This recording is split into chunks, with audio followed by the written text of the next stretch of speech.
반갑습니다. 미풍입니다. 문재인 정부의 25번의 부동산 대책, 집값 하락을 막는 정책들이었다라는 내용으로 오늘 방송 주제를 정했습니다. 25번 연속으로 부동산 대책을 내놨습니다. 2월 4일 어제죠.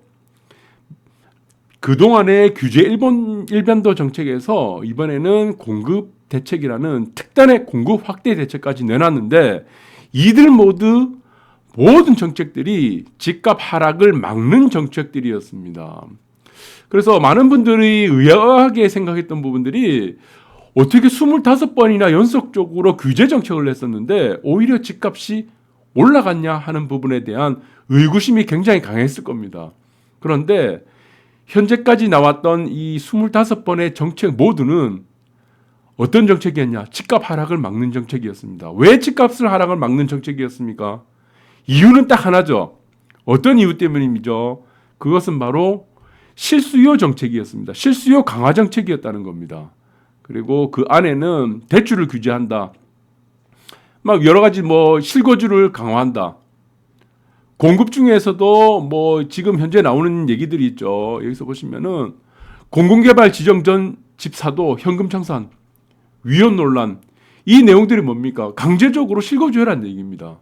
그래서 여러분들이 보시면 아시겠지만 소득 대비 주택 가격 비율을 추산하는 이 그래프를 보시도 17년도, 18년도까지는 그나마 굉장히 안정되는 모습을 보였었는데 17년도 후반부터는 급격하게 올라갑니다. 소득 대비 주택 가격이요.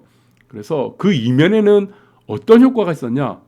실수요 강화 정책을 만들어냈다. 이 실수요 강화 정책을 만들었던 경험은 현재 문재인 정권에서 만들어낸 게 아니고 이전에 노무현 정권에서 행했던 정책들입니다. 노무현 정권에서도 마찬가지로 수많은 규제 정책이 만들어냈는데 그 규제 정책들이 모두가 똑같은 공통점이 하나 있었던 겁니다. 그 공통점이 뭐냐 그러면은 실수요 강화 정책이었습니다. 그래서 전세 시장이 실수요 시장에서 우리가 부동산 중에서는 가장 대표적인 예죠. 전세 시장을 보시면은 실수요 시장입니다. 100%. 그래서 전세 시장을 놓는 사람들이 이거를 투자를 하거나 시세 차익을 남겨먹기 위해서 전세 계약을 하는 사람이 아마 없을 겁니다. 대한민국에 단 한 명도 없습니다. 실수요 시장으로 하게 되면은 어떤 효과가 있냐면은 가격이 하락하지 않습니다. 예를 들어 갖고 우리가 지금 아파트를 짜장면에 많이 비유를 하는데, 짜장면은 어떤 사람들이 주문을 합니까? 내가 실제적으로 먹기 위해서 주문한 사람들이 100%죠. 어떤 사람들은 짜장면을 주문했습니다. 배달을 시켰어. 아니면 짜장면 집에 가고 짜장면을 주문했는데 이 짜장면을 가지고 시세 차익을 남겨 먹거나, 아니면 이 짜장면을 주문했던 짜장면을 다른 사람한테 매매를 하고 해서 혹은 정가를 시킨 사람이 아무도 없을 겁니다. 이 실수요 시장은 굉장히 강한 시장입니다. 그래서 실수요 시장이 되게 되면은 일단은 가격이 방어가 됩니다. 그래서 가격이 떨어지질 않아요. 그리고 부동산이라든가 많은 재화들이 있을 겁니다. 의식주와 관련된 모든 재화들, 그 재화들의 대부분은 실수요 시장이 받쳐주는 시장이죠. 그래서 콩나물 같은 거, 짜장면 같은 거 가격이 떨어지지 않습니다. 특히 짜장면 같은 경우는. 그런데 이런 재화들 자체가 실수요 시장으로 가게 되면은 사람들이 굉장히 촉박해집니다.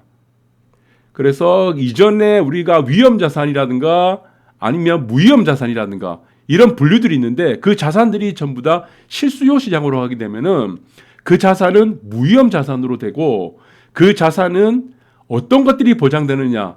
가격을 안정된다. 가격 자체가 하락하지 않는 국면으로 전환되기 때문에 사람들이 여기서 굉장히 다급해지기 시작합니다. 그래서 이 도표에서 보시던 것과 마찬가지로 한국 시장은 2017년도 2017년도까지는 거의 일본, 대만 그 사이에 있었습니다. 홍콩은 어쩔 수 없이 굉장히 위에서 굉장히 노는 차트였고, 그런데 대만과 일본을 위로 다 뚫고 올라가 버리겠죠. 18년도 이후로는 그런 시장이 되었다. 그래서 실수요 시장으로 시장이 바뀌게 되면은 굉장히 사람들이 다급해집니다.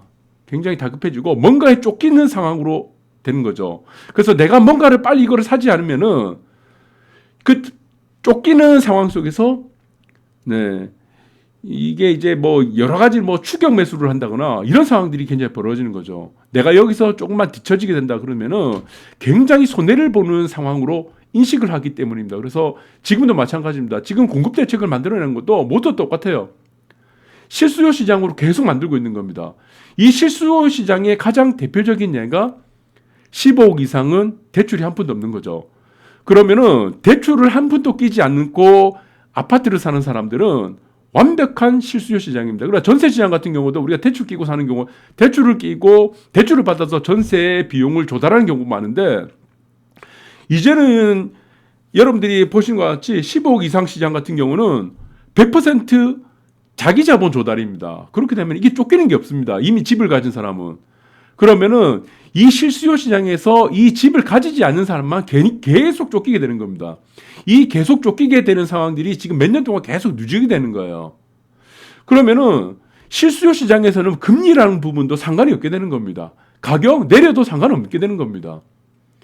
네, 그렇기 때문에 우리가 실수요 시장만으로 가는 시장들을 굉장히 주의해야 된다. 그래서 시장을 보시면은 실수요 시장도 있고 가수요도 있고 투기 수요도 있고 여러 가지 수요들이 짬뽕이 돼서 시세를 이루는 게 시장의 모습인데 100% 실수요 시장이 된다.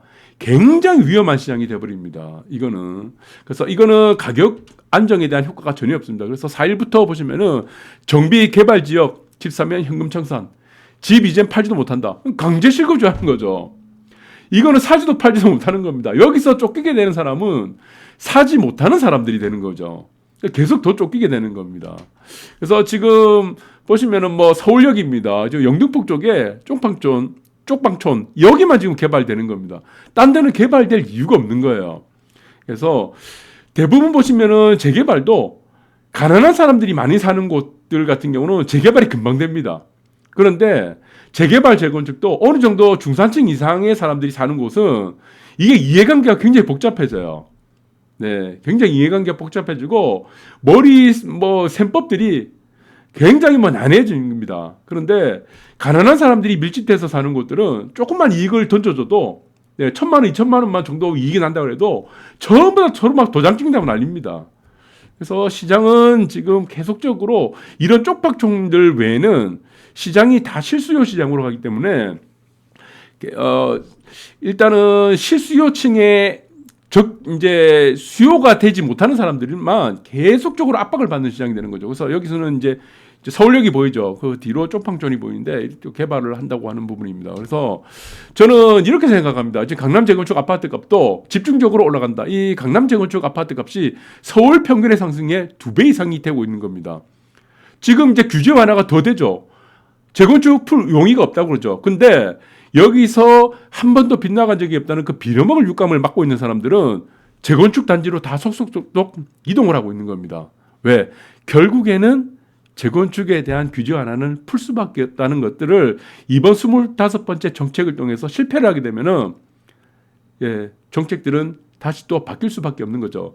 그래서 지금 정부에서는 시장을 반시장적 형태로 정책으로 이끌고 가고 있는데 시장이라는 것들은 큰 바다와 같습니다. 굉장히 큰 바다와 같아요. 이 바다가 같은 이 큰 시장은 누구 한 사람에 의해서 정부에 의해서도 시장을 움직일 수가 없는 겁니다.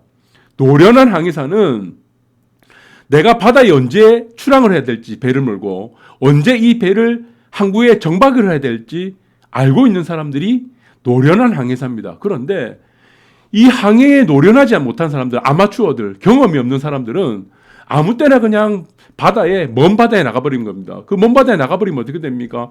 태풍 한 번 맞으면 다 죽어버립니다. 그래서 투자라는 것도 마찬가지고 정부 입장도 마찬가지예요. 노련한 항해사가 돼야 됩니다. 마찬가지입니다. 정부도 마찬가지죠. 그래서 투자자든 정부든 내가 언제 항구에 정박해야 될 건지, 언제 배를 몰고 출항을 될 건지 그 부분을 알아야 됩니다. 그래서 주식 투자도 마찬가지입니다. 항상 배 띄우고 태평양 한가운데 있으면 어떻게 됩니까? 결국에는 큰 파도가 몰아치거나 태풍을 만나면 바로 죽어버립니다.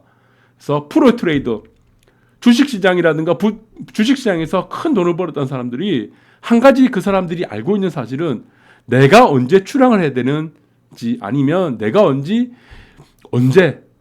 부두에 정박해야 되는지를 알고 있는 사람들이다. 그래서 항상 고구마하면 죽는다. 그래서 정부 같은 경우도 정책을 짤 때 저는 시장에 대해서 좀 알았으면 좋겠습니다. 이 시장이 가장 무서운 시장으로 가는 경우가 실수요 시장이었다라는 부분들.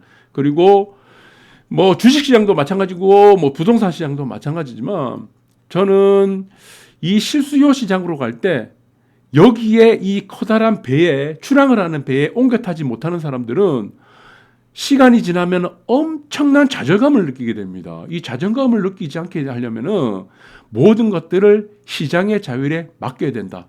저는 그렇게 보고 있습니다. 그래서 현재까지 25번의 정책을 통해서 집값이 계속 올라갔다. 스테이블하게 올라갔다. 그리고 앞으로 이 집값들이 내려갈 수가 없는 이유 중에 하나가 실수요 시장을 탄탄하게 받치고 있는 정책들이라는 부분들을 여러분들이 한번 상기해 주시기 바라고 오늘 방송 여기까지 하도록 하겠습니다. 감사합니다.